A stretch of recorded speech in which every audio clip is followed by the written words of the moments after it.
কখনো গাজা, কখনো পশ্চিম তীর, কখনো লেবানন। ইসরায়েলের আগ্রাসন থেকে যেন নিস্তার নেই কারো। স্থানীয় সময় বৃহস্পতিবার দক্ষিণ লেবাননের কয়েকটি শহরে বোমা হামলা চালিয়েছে দখলদার বাহিনী।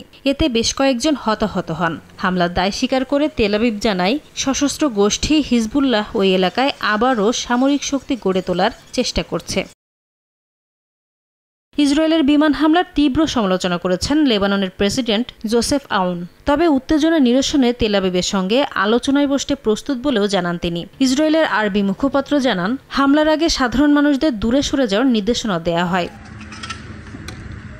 এদিকে গাজায় নিখোঁজ ফিলিস্তিনিদের উদ্ধারে গড়ে ওঠা জাতীয় কমিটি জানিয়েছে, যুদ্ধ বিধ্বস্ত উপত্যকা জুড়ে এখনও ধ্বংসস্তূপের নিচে 10,000-এরও বেশি মানুষ চাপা পড়ে আছেন। ইসরায়েলি অবরোধের কারণে প্রতিদিন গাজায় নামে মাত্র ত্রাণবাহী ট্রাক প্রবেশের সুযোগ পাচ্ছে, যেটা প্রয়োজনের তুলনায় অপ্রতুল বলছেন স্থানীয় মানবিক সংগঠনগুলো।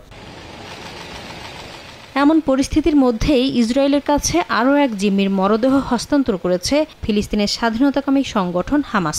ফরেনসিক পরীক্ষার পর ইসরায়েলি পররাষ্ট্র মন্ত্রণালয় বিষয়টি নিশ্চিত করে। গাজায় এখনও 6 জন জিম্মির মরদেহ রয়েছে বলে জানা গেছে, যার মধ্যে 5 জন ইসরায়েলি এবং 1 জন থাই নাগরিক।